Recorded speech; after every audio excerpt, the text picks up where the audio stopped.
Saludos a todos los que de forma presencial o vía online estáis siguiendo este 11º Congreso Internacional de Minería y Metalurgia Históricas en el suroeste europeo. Quisiera agradecer en primer lugar a la organización que nos haya permitido estar presente con nuestro proyecto de investigación en este prestigioso evento y máxime con esta propuesta de vídeo. En los próximos minutos voy a tratar de transmitirle las investigaciones que se están llevando a cabo en la Sierra de Camaces, Ciudad Rodrigo, Salamanca, centradas en la minería aurífera romana, un proyecto de carácter multidisciplinar integrado por investigadores de diferentes áreas y departamentos de la Universidad de Salamanca y el Centro de Estudios Mirobrigense, un proyecto autorizado por la Dirección General de Patrimonio Cultural y el Departamento Territorial de Medio Ambiente de la Junta de Castilla y León. Desde aquí mi agradecimiento a todos ellos.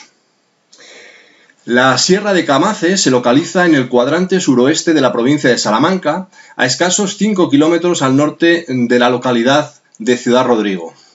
Una cadena montañosa de perfil ondulado y cotas de escasa altitud que apenas logran superar los 900 metros, enmarcándose en las últimas estribaciones de la Sierra de Francia. Como tal, su composición litológica responde a un claro predominio de las cuarcitas frente a otros materiales. Su posición dominante sobre la fosa tectónica de Ciudad Rodrigo la convierte en un lugar estratégico de acceso hacia la penillanura salmantina y, por extensión, hacia la meseta castellana desde tierras portuguesas. Este factor decisivo, unido a la presencia en sus inmediaciones de una de las explotaciones mineras más grandes de uranio de la península ibérica, debería de haber situado a este espacio geográfico en un lugar prioritario para la investigación por parte de la administración pública. Sin embargo, el desinterés científico y minero a lo largo del tiempo ha sido palpable. El motivo fundamental por el que hoy nos encontramos aquí ante ustedes mostrándoles los primeros avances de la prospección que se está llevando a cabo en el presente año a lo largo de más de 2.000 hectáreas, se debe sin duda alguna al hallazgo de una serie de morteros denominados de base de impacto múltiples relacionados estrechamente con la minería aurífera romana en primario. Morteros inéditos en la provincia de Salamanca, unos bloques elaborados en granito, material exógeno a este área, que contrasta enormemente con el predominio de cuarcitas armonicanas existentes en la sierra y sobre todo con el que se pudieron haber materializado. Un factor sin duda alguna relevante, puesto que nos induce a pensar que el tratamiento y concentrado del mineral fue planificado y organizado desde el primer momento, ya que este tipo de yunque se emplea en la última fase de separación y concentración de la mena aurífera. Morteros tipológicamente iguales a los localizados en el área minera de Tres Minas Jales en el distrito Portugal de Vilarreal.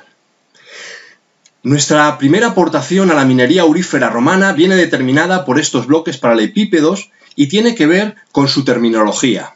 A principios del siglo XVII, el historiador Sánchez Cabaña en su obra Historia Civitatense los describe de forma precisa, aunque por falta de tiempo solo haré alusión al vocablo por el que eran conocidos en tierras minobrigenses. Carazas. Un léxico que reivindicamos para este tipo de bases por ser la palabra más antigua que poseemos en relación con ellos en la península ibérica.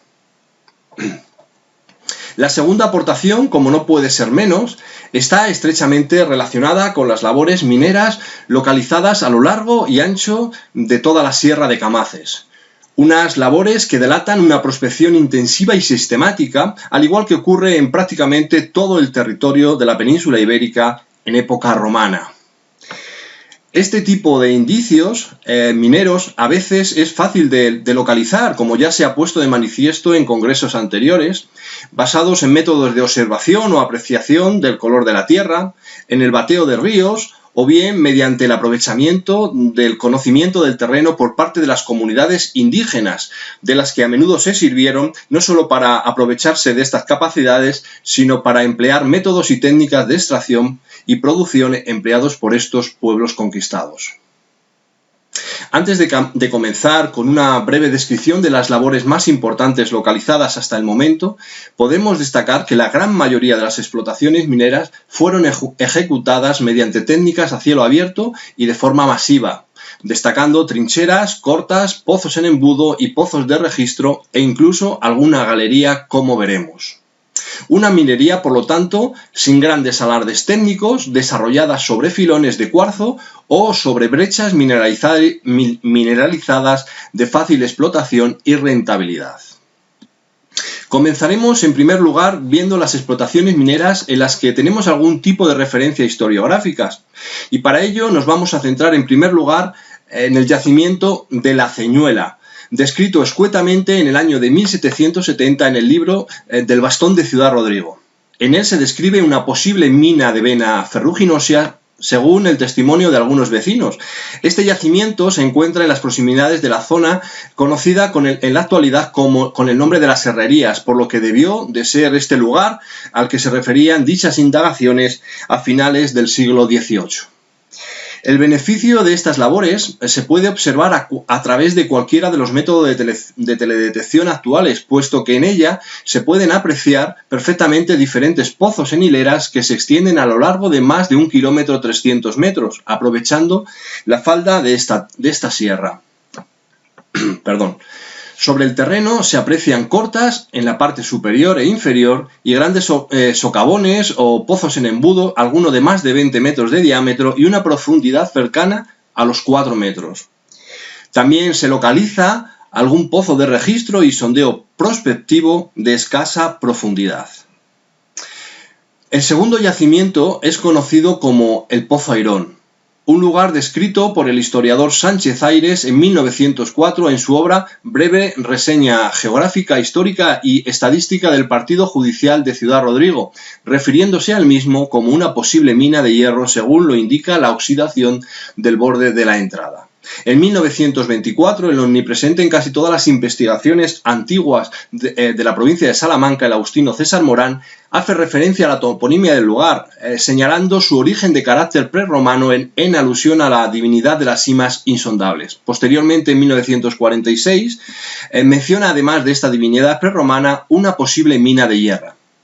Se trata de una cisterna de 12 metros de profundidad, en cuya base nos encontramos una bocamina angosta en su entrada de escasos 5 metros de longitud y 1,5 metros de altura. En el exterior se localiza una galería con forma cónica chaparrada de unos 30 metros de longitud por 3 metros de altura y 2 de anchura, en la que sobresale de la misma un posible pozo de ventilación. Hay que señalar también que parte de la bóveda se ha venido abajo debido a la superficialidad que presenta, dando la impresión desde la superficie que pueda tratarse de laboreo de filones de rafas.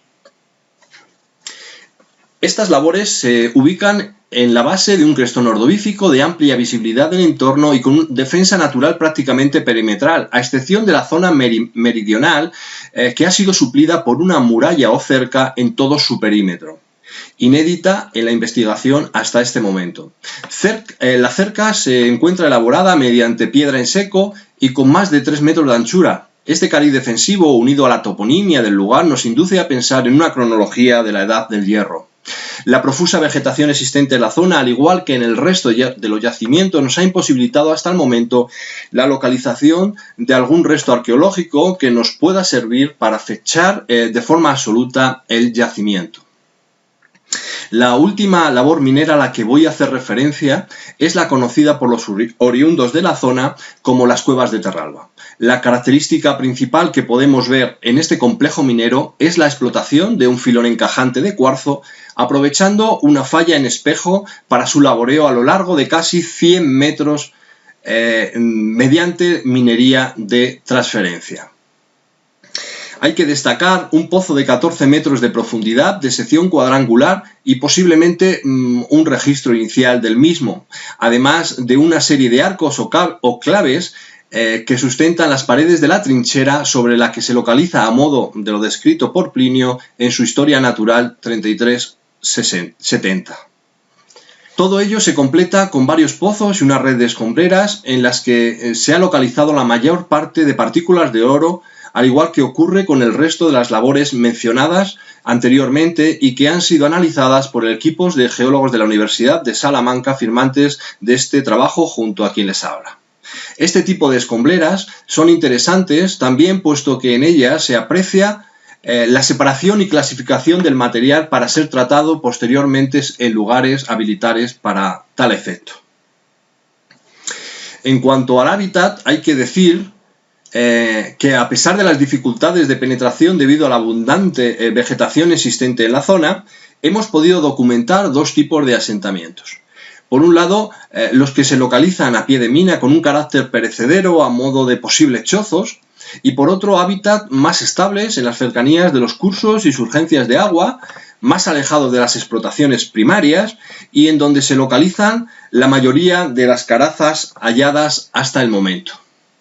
Un hecho sin duda fundamental, puesto que viene a refrendar las hipótesis lanzadas y esgrimidas en su día por Roberto Matías en congresos anteriores sobre la cercanía de las mismas respecto de las explotaciones mineras en primario.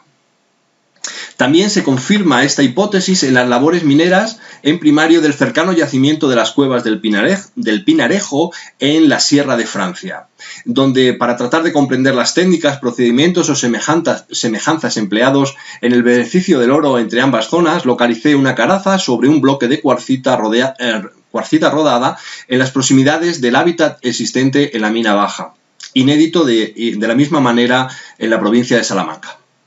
Todo ello se completa con un campamento militar de reducidas dimensiones, prácticamente de sección cuadrangular de 100 por 104 metros, a los pies de la sierra y en la entrada de uno de los valles principales. Comprobar su relación o no con la minería prospectiva de la zona será una de las próximas actuaciones a programar en años venideros. Por último, y a modo de conclusión, puesto que el tiempo se nos echa encima, reivindicar el léxico para denominar a este tipo de bloques